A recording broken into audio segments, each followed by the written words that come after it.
BBC বাংলার সান্ধ্য অধিবেশন প্রবাহতে আপনাদের স্বাগত। আজ আপনাদের সাথে লন্ডন স্টুডিও থেকে আছি মানসী বড়ুয়া। বাংলাদেশের সর্বশেষ গুরুত্বপূর্ণ আপডেট সংবাদে আপনাকে স্বাগত। শুরুতেই সংবাদ শিরোনাম, পরে বিস্তারিত। প্রথমেই জানাবো আমাদের হাতে থাকা সর্বশেষ গুরুত্বপূর্ণ সবথেকে তাজা আপডেট সংবাদ। করাইলবস্তিতে ভয়াবহ আগুন। রাজধানীর করাইলবস্তিতে ভয়াবহ আগুন জ্বলছে প্রায় ৩ ঘণ্টা ধরে। আগুন নিয়ন্ত্রণে ফায়ার সার্ভিসের ১৯টি ইউনিট এখনও কাজ করছে, তবে আগুন নিয়ন্ত্রণে আনা সম্ভব হচ্ছে না। এই ঘটনায় পুরো এলাকায় আগুন ছড়িয়ে গেছে, আতঙ্ক বিরাজ করছে রাজধানীর গুরুত্বপূর্ণ এলাকায়। এরপর জানাবো বিমানবন্দরে কার্গো ভিলেজে আগুন লাগার কারণ উঠে এলো তদন্ত প্রতিবেদনে।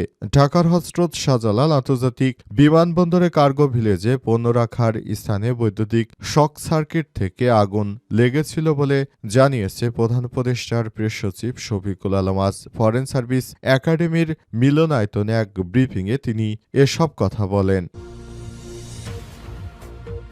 এদিকে রাজধানীতে ৩ জনের অস্বাভাবিক মৃত্যু, ছাত্রলীগ নেতার মর্দের পাশে মিলল চিরকুট। রাজধানীতে পৃথক ঘটনায় নিষিদ্ধ ছাত্রলীগ নেতা ও নারীসহ ৩ জনের লাশ উদ্ধার করেছে পুলিশ। তারা হলেন ভাটারা থেকে উদ্ধার হওয়া ব্যবসায়ী ও লাকসাম থানার সাবেক ছাত্রলীগের সাধারণ সম্পাদক আলামিন হোসেন রায়হান ৩২, সবুজবাগ থেকে উদ্ধার হওয়া গৃহিণী সিমি আক্তার ২০ ও গাড়ি চালক ইপু ২৫।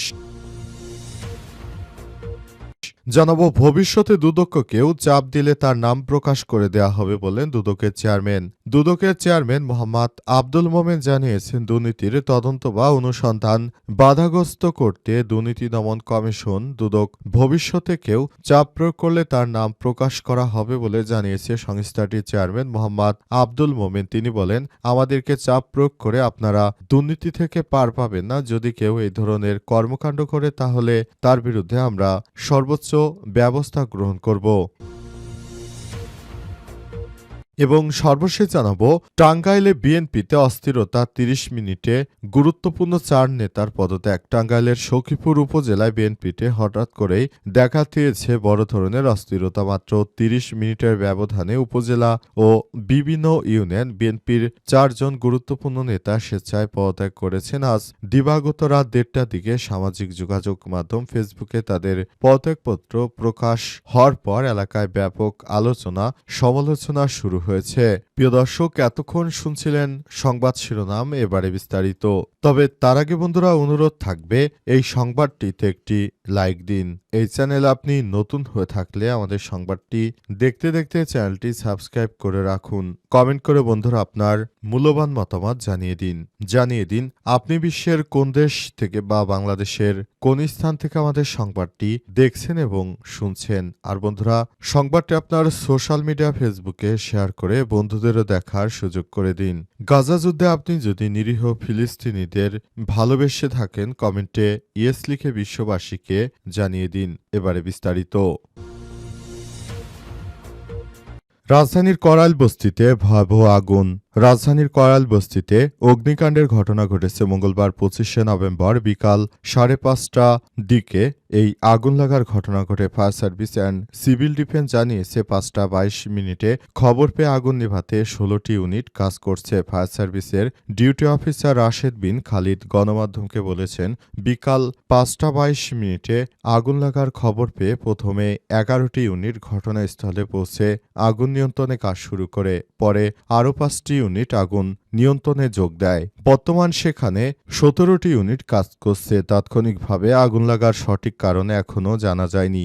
এই ঘটনায় এখনও কোনো হতাহতের খবর পাওয়া যায়নি। তবে সামাজিক যোগাযোগ মাধ্যম ফেসবুকে ছড়িয়ে পড়া ভিডিওতে দেখা যায় বস্তির বেশ বড় অংশে জুড়ে আগুন ছড়িয়ে পড়েছে। ধোঁয়ার কুণ্ডলী উঠতে দেখা যাচ্ছে বিভিন্ন জায়গা জুড়ে। সেখান থেকে আগুন নিয়ন্ত্রণের জন্য সর্বোচ্চ চেষ্টা করা হচ্ছে।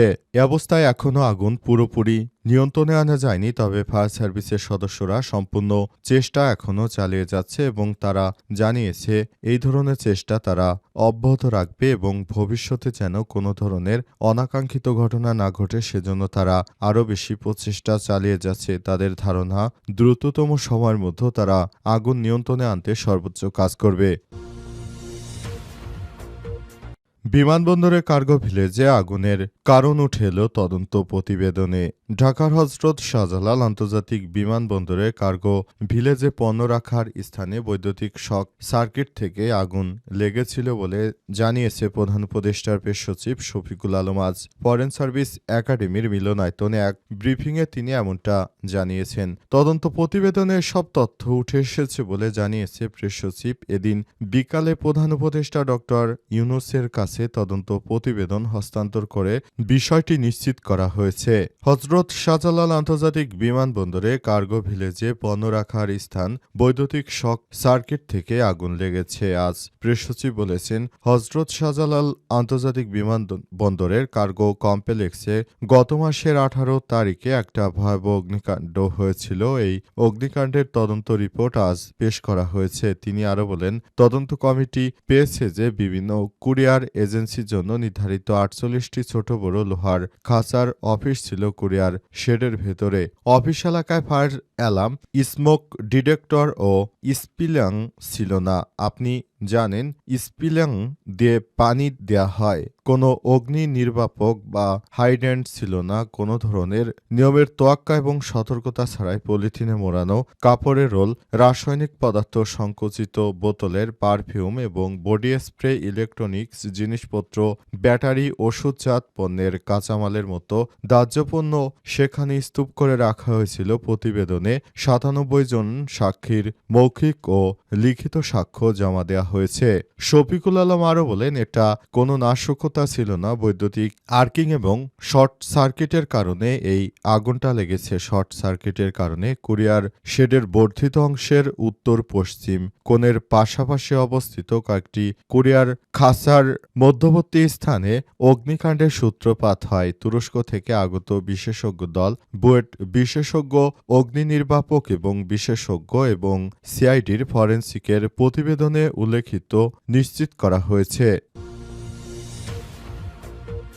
রাজধানীতে 3 জনের অস্বাভাবিক মৃত্যু, ছাত্রলীগ নেতার মর্দের পাশে মিলল চিরকুট।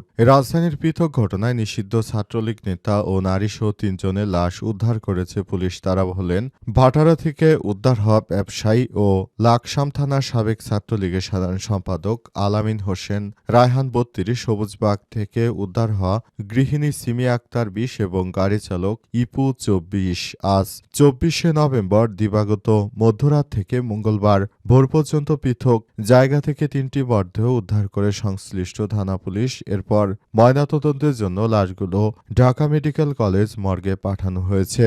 ভাটারা থেকে উদ্ধার হওয়া আলামিনের গ্রামের বাড়ি কুমিল্লার লাকসাম উপজেলার নাগরীপাড়া গ্রামে। বাবার নাম মোহাম্মদ তাজুল ইসলাম। বর্তমানে বসুন্ধরা আবাসিক এলাকার ই ব্লকের 18 নম্বর রোডে একটি বাড়ির ছাদে চিলেকোঠা রুমে থাকতেন। ভাটারা থানার উপপরিদর্শক পুলিশের এসআই সৈয়দ আসাদুজ্জামান বলেছেন, এখন দিনে দুপুরে রাজধানীতে এই ধরনের হত্যাকাণ্ড আসলে অত্যন্ত দুঃখজনক একটি ব্যাপার হয়ে দাঁড়িয়েছে। এই ধরনের হত্যাকাণ্ডের ঘটনা দেশের মধ্যে দেশের মানুষকে নিরাপত্তার শঙ্কায় ফেলেছে। এরপরও দেশের মানুষ এসব বিষয় থেকে বের হতে পারেনি। তারা মনে করে যে আওয়ামী দুর্বৃত্তরা এখনো দেশের বিভিন্ন জায়গায় সন্ত্রাসী কর্মকাণ্ড চালাচ্ছে। অর্থাৎ অতীতে আওয়ামী লীগের সন্ত্রাসীরা অনেক মানুষকে হত্যা ও গুম করেছে, এখন তাদের উপরই প্রতিশোধ নিচ্ছে এবং আওয়ামী দুর্বৃত্তদেরকেই হামলা চালিয়ে তাদের হত্যা করা হচ্ছে ইত্যাদি নানা রকম বিষয়ে তিনি কথা বলেছেন।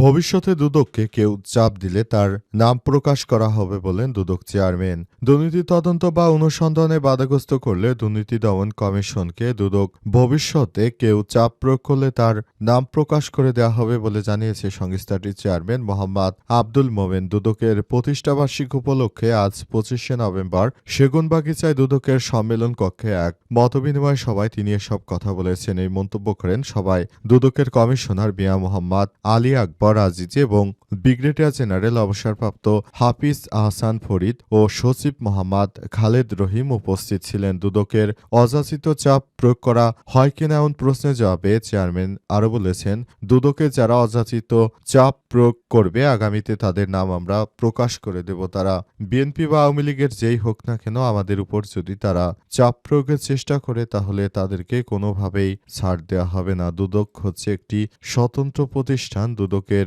কর্মকর্তারা দেশের অভ্যন্তরে নানা রকম দুর্যোগ মোকাবেলা করে তারপর দুদক কিন্তু কাজ করে, কিন্তু দেখা যাচ্ছে বিভিন্ন সময় তারা দুদকের কর্মকর্তাদেরকে চাপ প্রয়োগ করে এই ধরনের সমস্যাগুলো যারা তৈরি করছে তারা যেন ভবিষ্যতে কোনোভাবেই আর ছাড়া না পায়, সে ব্যাপারে আপনাদের সবাইকে আরও বেশি সতর্ক থাকতে হবে এবং নতুন করে বাংলাদেশটাকে একটি শান্তিপূর্ণ অবস্থানে নিয়ে যেতে কাজ করতে হবে। সেজন্য আমি বলবো, আপনারা কোনো দলকে বরং ভয় না করে আপনারা নির্দ্বিধায় কাজ করুন এবং দুদককে কাজ করতে দিন। কেউ যদি দুদকের নিরপেক্ষতা নিয়ে যাচাই বাছাই করতে আসে তাহলে বলবো, আপনি আগে নিজে ভালো হন, তাহলে দুদক আর আপনার পিছনে লাগবে না। দুদককে তার মতো স্বাধীনভাবে কাজ করতে দিন।